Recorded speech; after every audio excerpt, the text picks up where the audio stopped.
Praise the Lord. Welcome to AIM. Guys, I'm here on another chicken raising video for you guys. If you're interested in getting layers of your own, we have layers, okay? So they will be laying eggs when the time comes, and we'll be selling the eggs, right? Roughly for 2 years. The chickens will lay continuously and get good production for about 2 years, and then you sell them for meat birds, okay? So I wanted to document this for you guys, so you who are following our journey and want to get into something like this. We are here in Ghana, West Africa. We are in the Ga West district of Accra, Ghana. We are on the outskirts of Accra, right? Close to the eastern region. We are on the outskirts. Now, what I want to show you guys, this is the pen, okay? I've given you guys some tours before, but I'm just giving you an overview. This is the pen, okay? So from right here back and over, all that is the chickens area. Now, this is where we have a hose that comes over. It's just on the outside of there, but it comes over the wall here and down, so we can have water access here. You can do it any way you want. You can get a poly tank here, which is what we were thinking of doing eventually, a poly tank, and you know, run the piping here instead of the hose. But the hose works for now, and it's what we have, so that's what we're using. Now, before I handle anything with the chickens, I always wash this place, right? Because the other animals can come here. So all I do is I put it on the jet setting, and we have a pressure pump that adds pressure to our water pressure, so the pressure is quite good, and it washes all this off. So we wash this place here. I wash the walkway as well, right? And get everything washed down that way, so I'm not walking in anything, any poop or anything from the other animals. This place is clean, right? So now when I come in, I'll change my shoes, right? We only have one set of shoes that we wear in here with the animals, well, with the chickens rather. I personally also like to keep this area swept. I think we haven't gotten that far yet with our helper, but I personally like to keep this area swept as well before we go in. Ideally, you would have a pen to itself, and you would have a foot dip, right? A foot dip right before you enter in, right? Or ideally over here, before you enter this area, you would maybe have a foot dip, so that you would dip your feet in a disinfecting solution before you walk into the chicken's pen, okay? So that is something to consider. We do not have that set up as of right now. We didn't need it for our other chickens. We don't have it right now. It's something we would like to have in the future. Not sure if it will be while we have these chicks or if it will be our next batch. I'm not really sure how we'll do that, but for now, that's what we got. So these are my boots. These are our helper's boots, and these boots only go inside the chicken pen, right? My husband has his own. So for now, the only things we have to do is in the morning we feed them 2 buckets like this of Coogie's grower mash. Coogie's, here's the name, Coogie's, and it's grower mash, right? So 1 bag, current pricing costs about 426 CDs, and they eat roughly half a bag a day. Okay, for 550 chickens. Now I'll be doing the math and we'll be recalculating that. Now they just came not that long ago, a few days ago, they just came. So we will be recalculating that weekly and getting the amount in grams that they need. I have a scale up there and we'll be weighing how much food they need. But for right now, what we do is we monitor their feeders. Okay, so they still have food in the feeders. I will shake the feeders down to make sure all the food has gone to the tray on the bottom. And I will fill up any drinkers that need to be filled. Excuse me, guys. So I will fill any drinkers that need to be filled. And we are giving them a medication that prevents them from getting, I think it's called cocci. Okay, so that is something that can kill all the chickens and something that they're more susceptible to, right? So the recommendation is to give that 3 days a week for now. I forget how long it is, but I have it written down up there. I'll let you guys know. But just follow along. When we're done with the cocci, I'll let you guys know that we're done with that, right? When they first came, they were transported here in their carriers. And for the first 3 days, we gave them vitamins, right? To get them acclimated to their new home. We also have provision for light here. And what we also learned is that in the morning, when we turn the light on and we're working here, if it's not fully daylight outside and we turn the light off, it startles them. So we don't, look at how big this one is getting. That's one of the broilers. It won't stay in there long. Anyway, so now what we do is when I come down and check on them at 10 o'clock, I turn the light off. So we don't turn the light off in the early morning when we finish. Even though it's starting to get daylight, it gets quite dark quickly for them when you switch the light off, and it startles them. So chickens are very sensitive, and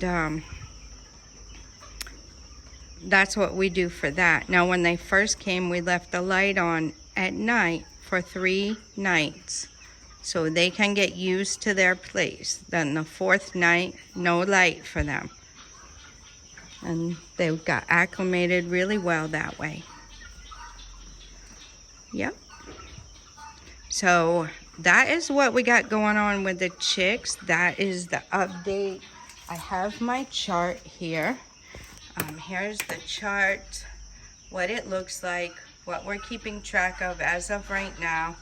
They came on the 18th. Okay, we're giving them grower mash, and I documented when the light was on, gave them the vitamins, the plain water, and the cocci. We're checking it off. This is the schedule for their water. So as we do it, we check it and check it off, right? So far, they have a lot of different slots here that you can fill in. You can even customize it to your own, but they are 8 weeks and some days now, right? Or are they 9 weeks now? Oh yeah, they're 9 weeks now, guys. They've hit 9 weeks. So on the 30th, they'll be 10 weeks. So we'll keep you guys updated and let you see how they progress and what we do. Make sure you're taking notes, guys, because this will be probably the most detailed, in one place that I'll be getting. I'll try and do these separate videos for you guys about raising layers so that you can see our process, what we're doing, okay? So I'm sure there's other ways to do it, I'm sure. But this is how we're doing it with what our mentor has taught us and with what we have to work with, okay? We didn't build this structure from scratch purposely for birds. We built it for pigs. Then we decided against pigs, and we decided to go with poultry so that we can sell eggs, right? So that's what we decided to do. So we had to renovate it and make it work for what we need. So stay tuned to the channel. Make sure you subscribe if you have not subscribed to the channel, because I will be bringing updates on this. You are getting the information just as we're getting it from our mentor, right? The recommendation was 20 feeders and 10 drinkers. So the ones hanging from the string are the feeders, right? And the ones sitting on the blocks are drinkers. So 10 drinkers and 20 feeders. You take the amount of food that they need for the day and spread it among all the feeders. And you see that gives them plenty of space. The feeders aren't totally full, and they can feel free to go and get food when they need it. It's very important for their health and their growth. The drinkers the same way. They are free to go. The drinkers aren't totally filled up as far as birds trying to get water. They do have some that they crowd around more than others. So we make sure we keep those full. All right, guys, I think that's all I have for you now. If you have any questions, feel free to leave it in the comments. If you are thinking about starting your own mini poultry farm so you can get some income, let me know in the comments. Let me know if these videos, this specific type of video, is beneficial for you, and I'll make sure I continue. I'll try to be as detailed as I can. And as I said, if you have questions, feel free to put them in the comments. I know a lot of people have asked us different things about the poultry. So I prefer to document it for you as we're going along so that you can follow the journey. Take notes. Make sure you have your notes, or at least make sure you save these videos, right? Save the video somewhere. Share it to yourself somewhere on your notes app or whatever, so that you can go back and watch it again once you get your journey started. But for now, you'll kind of see what it entails. One power tip I want to give you guys. We do have a helper this go around, and he comes in the morning, but he does not live here on site. You will be tied to your home a good portion of the time if you're doing this. If you don't have help that stays on site, right, you will be kind of tied to the house. We do leave on Sundays to go to church and get home. Our church ends quite early, which is surprising here in Ghana, but it does end quite early. And we get home by noon.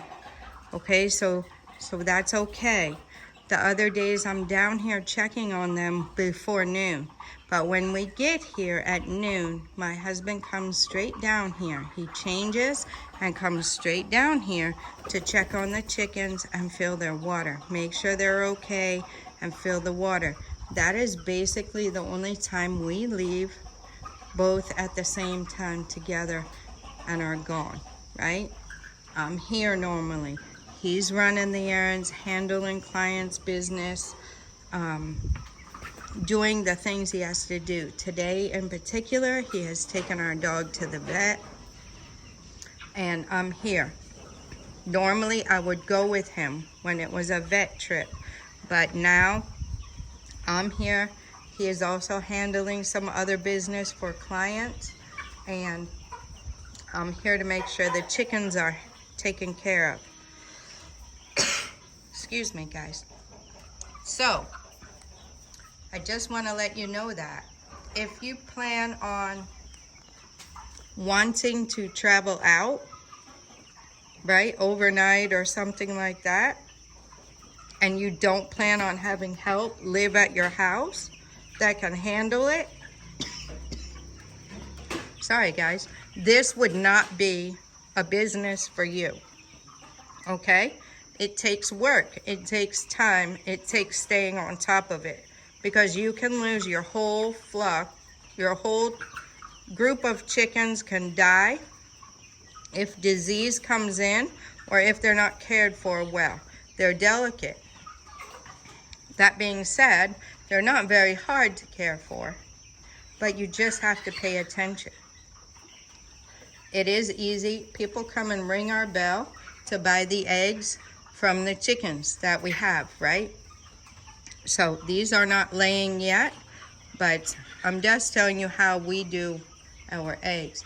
They'll ring the bell and then we'll bring them the egg that they want, right? So it's simple, it's easy. It's better than working your 9 to 5 that you're working, right? Just know that you can't leave them overnight. You can't leave them overnight. You can't leave them for a whole entire day without tending to them. They need care. So there's a power tip for you. Think about the lifestyle you'd want to live. If you want to go on vacation, if you want to go out of town, if you want to do things like that, if you want to go an extended period of time, you want to travel back to whatever country you came from, and you don't have anybody here, it won't work. Okay, so before you think about doing animals and stuff, count the cost, guys. You have to be around or available or have somebody trusted to do it for you. Otherwise, don't get into it, okay? All right, I hope you guys gleaned something from that. And until next time, God bless you.